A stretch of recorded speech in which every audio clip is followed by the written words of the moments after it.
नमस्कार दोस्तों, आपके अपने YouTube चैनल जी के भविष्य में स्वागत है। दोस्तों, लगातार आप लोगों की मांग आ रही थी कि सर हमारी क्लास नहीं आ रही। दोस्तों, टेक्निकल प्रॉब्लम के कारण जो था ये क्लास नहीं ले पाए और अब से जो है मेरी कोशिश यही रहेगी कि आपके रेगुलर जो है वो क्लास का आयोजन किया जाए। तो दोस्तों, हमारी जो चल रहा था वो चल रहा था एशिया महाद्वीप, और एशिया महाद्वीप के अंतर्गत लास्ट जो क्लास थी, इस लास्ट क्लास में हमने एशिया महाद्वीप की कृषि से संबंधित जो तथ्य थे उस पर विस्तार से क्या की थी, चर्चा की थी।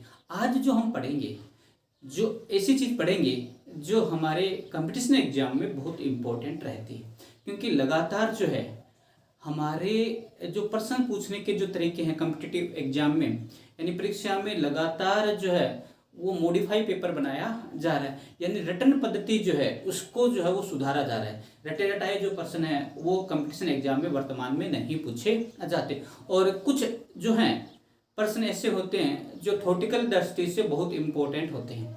तो दोस्तों, हमने एक क्लास जो थी उसमें एशिया महाद्वीप के प्रमुख द्वीप, एशिया महाद्वीप के क्षेत्रफल की दृष्टि से सबसे बड़े द्वीप, एशिया महाद्वीप में क्षेत्रफल की दृष्टि से सबसे बड़े मरुस्थल, एशिया महाद्वीप में क्षेत्रफल की दृष्टि से सबसे बड़े देश, जनसंख्या की दृष्टि से सबसे बड़े देश व नगरों पर चर्चा की।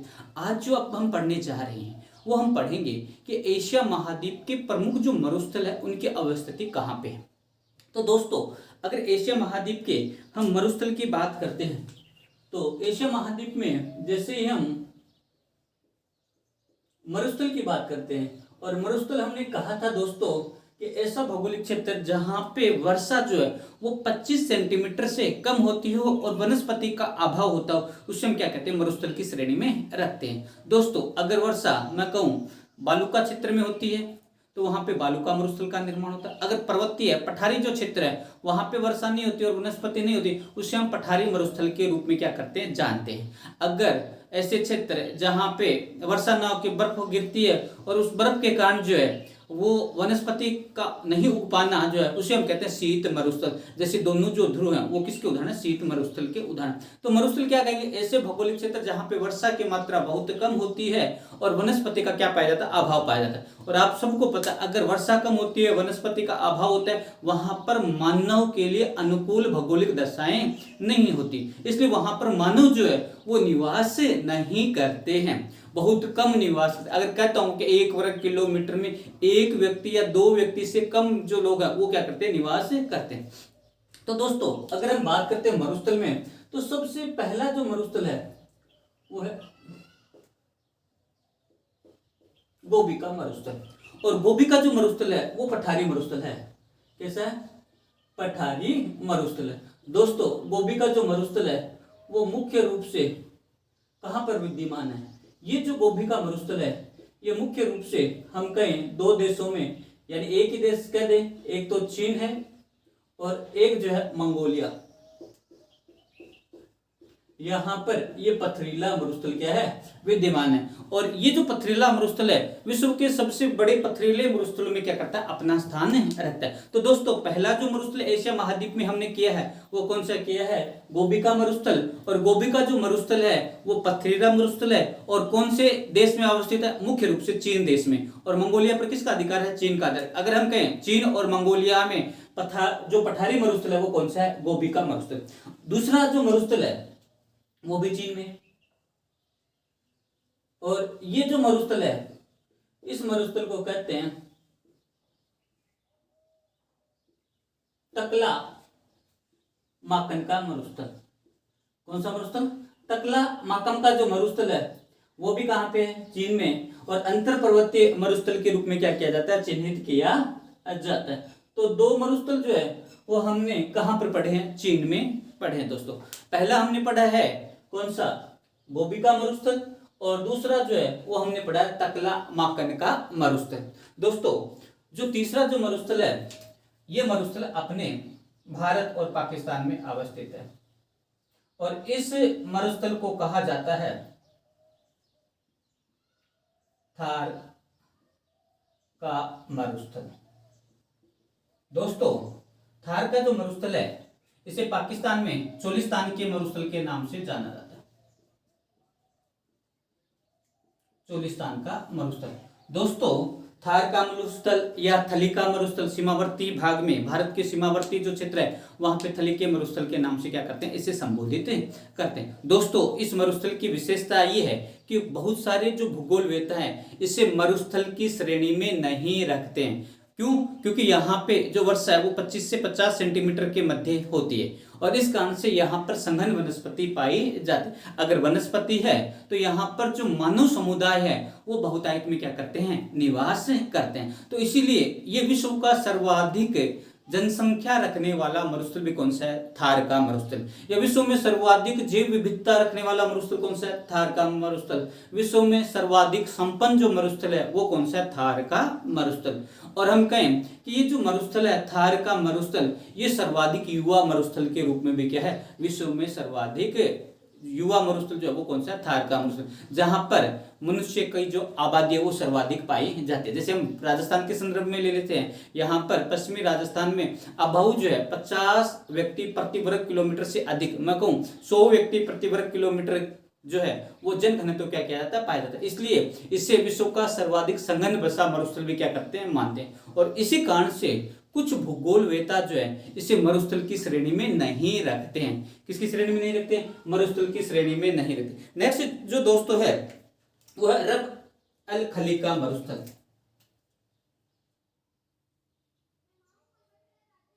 ये जो है रब अल खली का मरुस्थल, और ये कौन से देश में है, ये है सऊदी अरब। कौन से देश में है, सऊदी अरब में। और ये जो रब अल खली का जो मरुस्थल है ये सऊदी अरब का महत्वपूर्ण मरुस्थल क्या किया जाता है, माना जाता है। क्या माना जाता है, सऊदी अरब का महत्वपूर्ण जो मरुस्थल है रब अल खली का मरुस्थल, और यहीं पे अरब का मरुस्थल क्या है, विद्यमान है।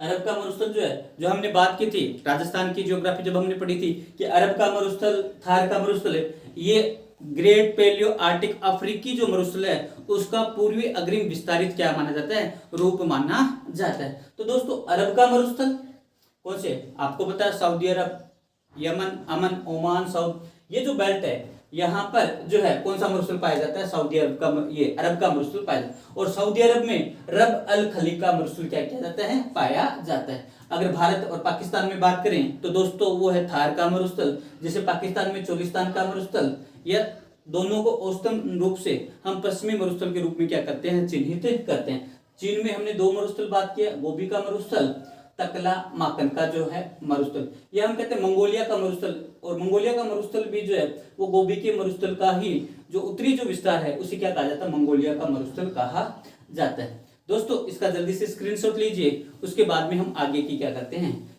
चर्चा करते हैं। इसका स्क्रीनशॉट ले लीजिए आप लोग और उसके बाद में हम आगे की चर्चा करते हैं। ले लिया होगा स्क्रीनशॉट। अब दोस्तों नेक्स्ट हम बात करेंगे, वो बात करेंगे, ये दो रेखाएं गुजर रही हैं एशिया महाद्वीप से, मुख्य रूप से ये दो रेखाएं गुजर रही हैं। एक को हम कहते हैं कर्क रेखा, दूसरे को हम कहते हैं मकर रेखा। आराम से जो दोस्तों तसल्ली बख्श जो है वो क्लास को ध्यान से सुने, और ध्यान से सुनोगे, सुनने मात्र से ही आपको क्या हो जाएगा, याद हो जाएगा, ज्यादा टेंशन लेने की आवश्यकता नहीं। और वर्ल्ड ज्योग्राफी जो है ये ऐसा टॉपिक है कि आपने पहले ज्यादा पढ़ा नहीं है, इसलिए ऐसे टॉपिक को तसल्लीबद्ध रूप से आप बैठकर पढ़ोगे तभी याद होगा। कुछ स्टूडेंट कमेंट करें सर वर्ल्ड ज्योग्राफी है हार्ड है, मैप के माध्यम से थोड़ा बहुत समझ में आ रहा है क्योंकि हमने पहले कभी नहीं पढ़ा। तो दोस्तों अगर पहले कभी नहीं पढ़ा है तो उसका एक ही सॉल्यूशन है कि आप जो है पहले तसल्लीबद्ध रूप से वीडियो को देखें, देखने के बाद में आप क्या करोगे, अपने नोट्स बनाओगे, और नोट्स बनाने के बाद में एक बार वापस इसको पढ़ लोगे, फिर मैं कह सकता हूं कि आप जो है आसानी से वर्ल्ड ज्योग्राफी जो है वो याद कर लो। कोशिश यही रहेगी कि आपको मंद गति के माध्यम से पढ़ाया जाए। दोस्तों ये जो रेखा है इस रेखा को कहते हैं कर्क रेखा। आप सबको पता है ये हमारी पृथ्वी 23.5 डिग्री झुकी हुई है और 23.5 डिग्री अपने झुकी हुई होने के कारण इस पर जो भी कोण बनते हैं वो 23.5 डिग्री के बनते हैं। तो ये 23.5 डिग्री झुकी हुई होने के कारण जो है इस पर जितनी भी रेखा है वो 23.5 डिग्री के हिसाब से क्या की जाती है, निर्मित की जाती है। तो कहने का अर्थ है ये पृथ्वी है, बीचों बीच जो रेखा है उसे 0 डिग्री अक्षांश रेखा और पृथ्वी के बीच में है, इसीलिए इसे कहा जाता है भूमध्य रेखा और इसी रेखा को कहा जाता है विषुवत रेखा। कौन सी रेखा? विषुवत रेखा। यानी विषुवत रेखा वो रेखा होती है जहां पर दिन और रात जो है उसकी अवधि क्या होती है, समान होती है। यानी 12 घंटे के दिन होते हैं और 12 घंटे की क्या होती है, रात होती है। उस रेखा को क्या कहते हैं, विषुव कहा जाता है। और उस रेखा पर जहां पर 12 घंटे के दिन और 12 घंटे की रात होती है उस रेखा को विषुवत रेखा के नाम से क्या किया जाता है, संबोधित। 23.5 डिग्री उत्तरी अक्षांश रेखा है, इसे कहा जाता है कर्क रेखा। और 23.5 डिग्री दक्षिणी अक्षांश रेखा है, इसे कहा जाता है मकर रेखा। और इसके अलावा 66.5 डिग्री दक्षिणी अक्षांश रेखा और 66.5 डिग्री उत्तरी अक्षांश रेखा, इसे कहा जाता है अंटार्कटिका वृत्त और इसे कहा जाता है आर्कटिक वृत्त। और ये जो है 90 डिग्री उत्तरी ध्रुव और 90 डिग्री दक्षिणी ध्रुव। तो इस प्रकार से ये पृथ्वी है। तो भारत में ये जो रेखा है इस रेखा को कहा जाता है 23.5 डिग्री उत्तरी अक्षांश रेखा यानी कर्क रेखा। कौन सी रेखा? कर्क रेखा। और ये जो रेखा है इसे कहा जाता है 0 डिग्री या भूमध्य रेखा या विषुवत रेखा के नाम से क्या किया जाता है, जाना जाता है। तो दोस्तों यहाँ पे बहुत ही आसान जो प्रश्न बनता है वो ये बनता है कि ये जो 0 डिग्री अक्षांश रेखा है ये कौन कौन से देशों से होकर गुजरती है। और जो बड़े एग्जाम होते हैं वहां पर ये जो प्रश्न है वो बहुत बार पूछा जाता है। तो दोस्तों ये जो देश है ये भारत के दक्षिण में एक देश है जो एशिया महाद्वीप का क्षेत्रफल की दृष्टि से सबसे छोटा देश क्या किया जाता है, गिना जाता है। और इसे बोलते हैं मालदीव। कौन सा? मालदीव। मालदीव जो है इस मालदीव से होकर 0 डिग्री या भूमध्य रेखा या विषुवत रेखा क्या करती है, इसके मध्य से होकर क्या करती है, गुजरती है। मालदीव की राजधानी दोस्तों एक नाम है माले। मालदीव की राजधानी क्या है? माले। दूसरा ये जो देश आपको दिख रहा है इस देश को कहा जाता है इंडोनेशिया।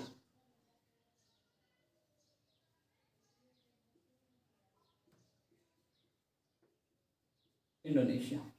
और इंडोनेशिया के पास थोड़ा सा ये मैप में मैं करेक्शन कर देता हूं क्योंकि इंपॉर्टेंट है, यहां से प्रश्न बहुत बार आते हैं। इस प्रकार से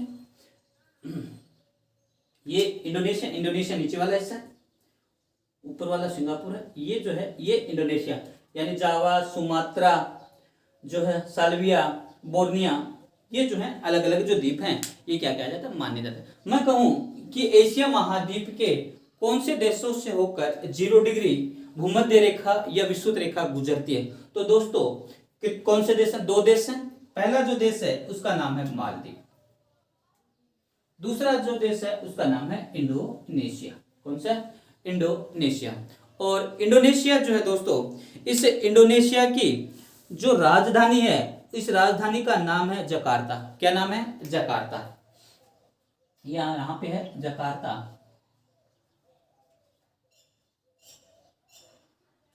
जकार्ता। तो दोस्तों 0 डिग्री भूमध्य रेखा या विषुवत रेखा जो है वो एशिया महाद्वीप के 2 देशों से होकर गुजरती है। एक तो भारत के दक्षिण में है मालदीव और एक जो है वो इंडोनेशिया।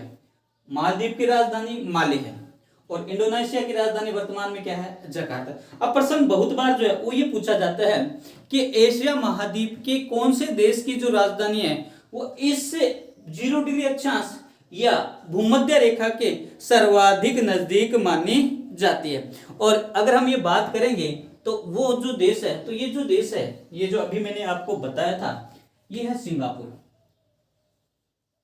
क्या है? सिंगापुर।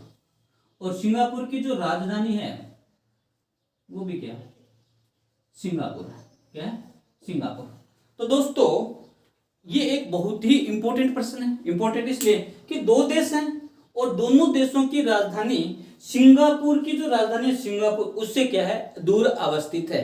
तो मैं कहूं कि एशिया महाद्वीप की सिंगापुर जो राजधानी है, जो किस देश की है, सिंगापुर देश की है, वो एशिया महाद्वीप में भूमध्य रेखा के सर्वाधिक क्या मानी जाती है, नजदीक मानी जाती है। क्या मानी जाती है, सर्वाधिक नजदीक मानी जाती है। एक तो ये बात आपको याद है, 3 देश की विशेषता याद रखें, 2 देश तो भूमध्य रेखा के ऊपर स्थित है, पहला मालदीव है, दूसरा इंडोनेशिया, और इन दोनों की राजधानी सिंगापुर की राजधानी से क्या है, दूर है। क्या है, दूर है। यानी एशिया महाद्वीप की सिंगापुर जो राजधानी है वो भूमध्य रेखा पर सर्वाधिक क्या मानी जाती है, नजदीक मानी जाती है। दूसरी जो हम बात करेंगे कि कर्क रेखा जो है वो एशिया महाद्वीप के कौन कौन से देशों से होकर गुजरती है, तो पहला जो देश है दोस्तों ये है सऊदी अरब। पहला देश कौन सा है, सऊदी अरब। अगर हम पश्चिम से बात करेंगे तो पहला कौन सा आएगा, सऊदी अरब आएगा। फिर यहां पे एक देश है संयुक्त अरब अमीरात, और इसके पास ही यहां पे जो है ये है ओमान। क्या है, ओमान। 3 देश हो गए किसमें, अरब कंट्री में। पहला कौन सा है, सऊदी अरब, दूसरा संयुक्त अरब अमीरात, तीसरा कौन सा है, ओमान। उसके बाद में हम बात करते हैं भारत, और पाकिस्तान नहीं आएगा, कौन सा आएगा, भारत। भारत के बाद में यहां पर आएगा बांग्लादेश। बांग्लादेश, बांग्लादेश के बाद में यहां पे जो है वो म्यांमार। म्यांमार यानी कहने का अर्थ 3 तो अरब कंट्री के देश हैं, आराम से तसल्ली से देखो, पहला सऊदी अरब, दूसरा संयुक्त अरब अमीरात, और तीसरा कौन सा है, ओमान। उसके बाद में भारत, भारत के पड़ोसी देश जो है वो बांग्लादेश, और उसके पास क्या है, म्यांमार। इसके अलावा आपको पता है यहां पर जो है वो चीन, और चीन के पास यहां पर एक सीमा लगती है, और सीमा का नाम वियतनाम। कौन सी सीमा है, वियतनाम। वियतनाम, और इसके बाद में वियतनाम और चीन की सीमा बनाते हुए ये जो है ये है, इसे हम बोलते हैं ताइवान। क्या बोलते हैं, ताइवान। इन देशों से होकर 0 डिग्री, ये 23.5 डिग्री उत्तरी अक्षांश रेखा, यह हम बोलते हैं कर्क रेखा, एशिया महाद्वीप के इन देशों से होकर गुजरते। पहला है सऊदी अरब, सऊदी अरब के बाद में संयुक्त अरब अमीरात, और तीसरा है ओमान। इसी प्रकार से याद रखना भारत के पड़ोसी देश तीनों, भारत, बांग्लादेश, म्यांमार, और उसके बाद में 3 देशों के ग्रुप में याद रखना चीन, वियतनाम और ताइवान। इन देशों से होकर 23.5 डिग्री उत्तरी अक्षांश रेखा क्या करते हैं, गुजरते हैं। और सबसे इंपॉर्टेंट बात, इस कर्क रेखा की सर्वाधिक जो लंबाई है वो किस देश में है, भारत देश में। किस देश में है, भारत देश में क्या की जाती है, मानी जाती है। जल्दी से इसका स्क्रीनशॉट लीजिए, और उसके बाद में हम आगे की क्या करते हैं, चर्चा करते हैं।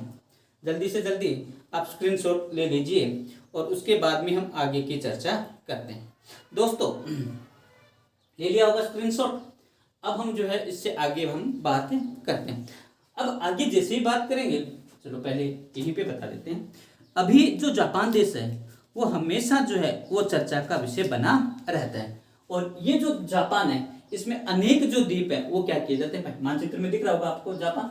और ये जो जापान है, इस जापान में हजारों की संख्या में क्या पाए जाते हैं, छोटे बड़े द्वीप पाए जाते हैं। लेकिन जो हजारों की संख्या में जो द्वीप पाए जाते हैं, इन द्वीपों में जो आपको मानचित्र में दिख रहा है 4 जो द्वीप हैं वो बड़े द्वीप माने जाते हैं। क्या माने जाते हैं, बड़े द्वीप माने जाते हैं। देखो दोस्तों, इनका उत्तर से दक्षिण जो क्रम है वो कौन सा,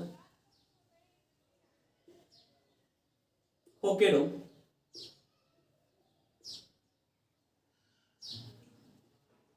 हॉन्शू, और इसके बाद में ये जो 2 द्वीप हैं, दूसरा जो द्वीप है इस द्वीप को कहा जाता है शिकोकू, और इसके बाद में है क्यूशू। शिकोकू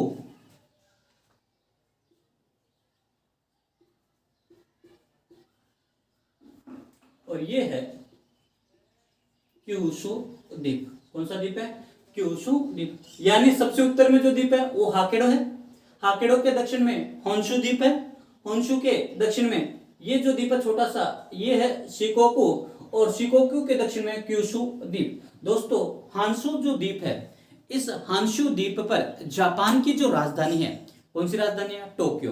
कौन सी है, टोक्यो, वो क्या है, अवस्थित है।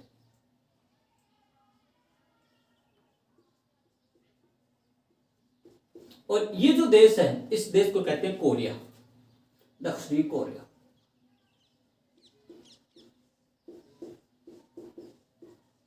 और कोरिया जल संधि जो है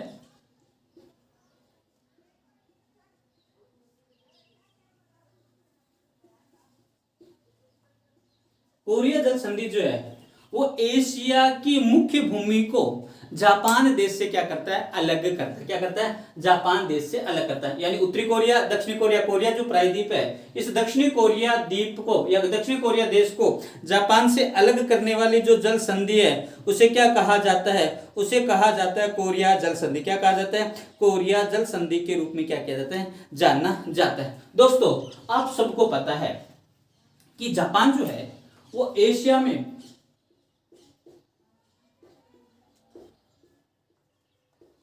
सर्वाधिक औद्योगिक इकाई वाला देश माना जाता है। यानी एशिया महाद्वीप में औद्योगिक इकाई की दृष्टि से सबसे महत्वपूर्ण जो देश है वो कौन सा है, जापान। और जापान की जो राजधानी टोक्यो वो विश्व में सर्वाधिक नगरीय जनसंख्या रखने वाले जो नगर है उनमें अपना महत्वपूर्ण स्थान रखता है। और इन पर हमने चर्चा की थी, याद होंगे आपको, एशिया महाद्वीप के प्रमुख जनसंख्या की दृष्टि से प्रमुख जो नगर हैं उन पर हमने क्या की थी, चर्चा की थी। अब दोस्तों जापान जो है, इस जापान और यहाँ पे उत्तर में ये मंचूरिया वाला जो बेल्ट है, यहाँ पे जो सागर है इसे कहा जाता है जापान सागर। कौन सा सागर कहा जाता है, जापान सागर के नाम से क्या किया जाता है, संबोधित किया जाता है। इस जापान देश के पूर्व में जो है वो है प्रशांत महासागर। प्रशांत महासागर। और जापान देश को एक उपमा दी जाती है निप्पो देश या सूर्य उदित वाला देश। जापान का प्राचीन नाम निप्पो था और इसको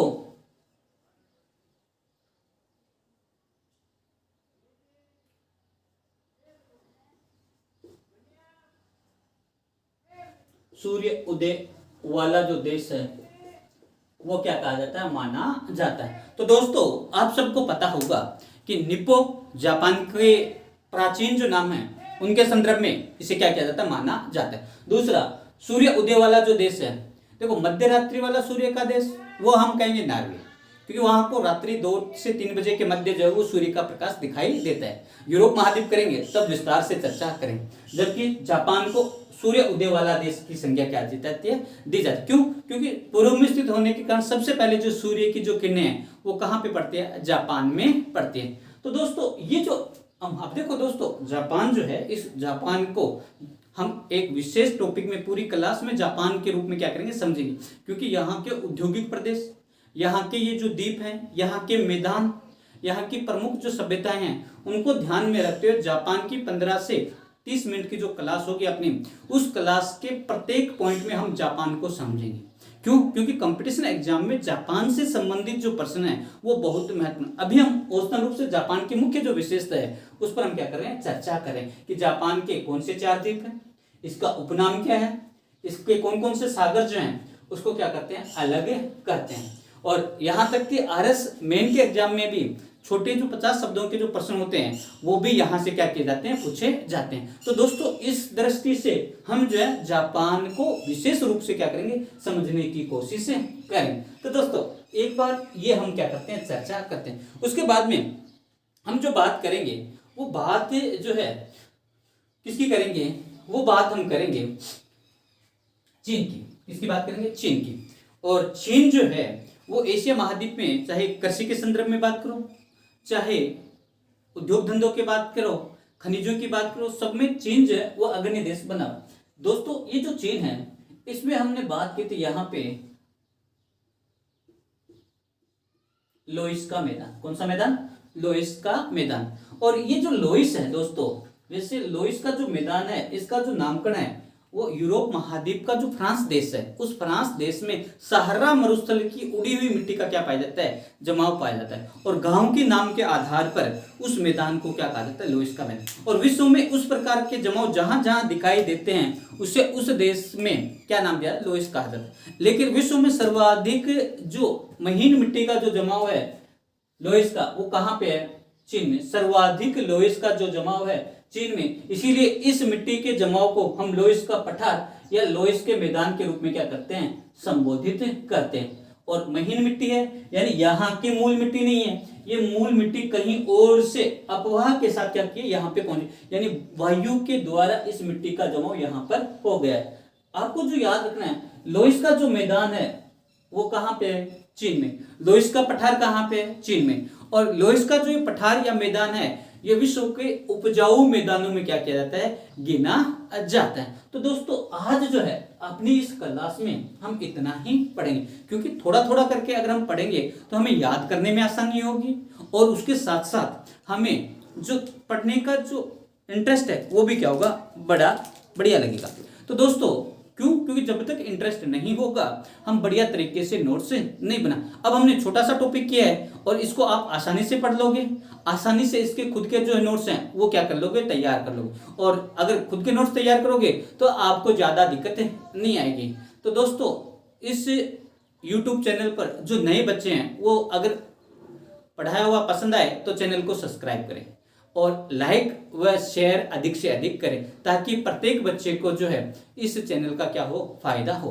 दोस्तों अपना जो ये चैनल है, मेरी कोशिश यही रहती है कि प्रत्येक पहलू को छूते हुए हम क्या करें, पढ़ें, ताकि कोई भी कंपटीशन एग्जाम में आप क्यों ना बैठें और यहाँ से जो प्रश्न है वो लाजमी पूछे जाएंगे। और ये जो बात है ये आपको तब पता चलेगी जब आप कंपटीशन एग्जाम में बैठोगे और आपके सामने जो है वो अपने पढ़ाए हुए में से जब प्रश्न आएंगे तो आपको जरूर याद आएगी कि सर सही कह रहे थे। और इसीलिए हम जो है कोशिश यही रहेगी कि प्रत्येक पहलू को छूते हुए प्रत्येक महीन से महीन जो बिंदु है उस पर हम क्या करें, विस्तार से चर्चा करें। तो दोस्तों आज की क्लास में इतना ही, और नेक्स्ट जो क्लास होगी उस क्लास के अंतर्गत हम एशिया महाद्वीप की संपूर्ण जो बची हुई जो चीजें हैं उस पर हम क्या करेंगे, चर्चा करेंगे। यानी यहाँ के उपनाम क्या क्या है, इसके अलावा अन्य प्रमुख विशेषताएं, कौन सा मुकादम चैनल है, कौन सा जो है मंचूरिया का मैदान में प्रमुख विशेषता है, जापान की प्रमुख विशेषता। ये एक क्लास और लगेगी, 30 से 35 मिनट की वो क्लास होगी। और उस क्लास में हम संपूर्ण जो एशिया है, यानी लगभग हमारी 4 से 5 जो है वो एशिया महाद्वीप की क्लासें होंगी। और इन 4 से 5 क्लासों के अंतर्गत हम संपूर्ण एशिया महाद्वीप को क्या कर लेंगे, सल्टा लेंगे। तो दोस्तों आज के लिए जय हिंद, जय भारत।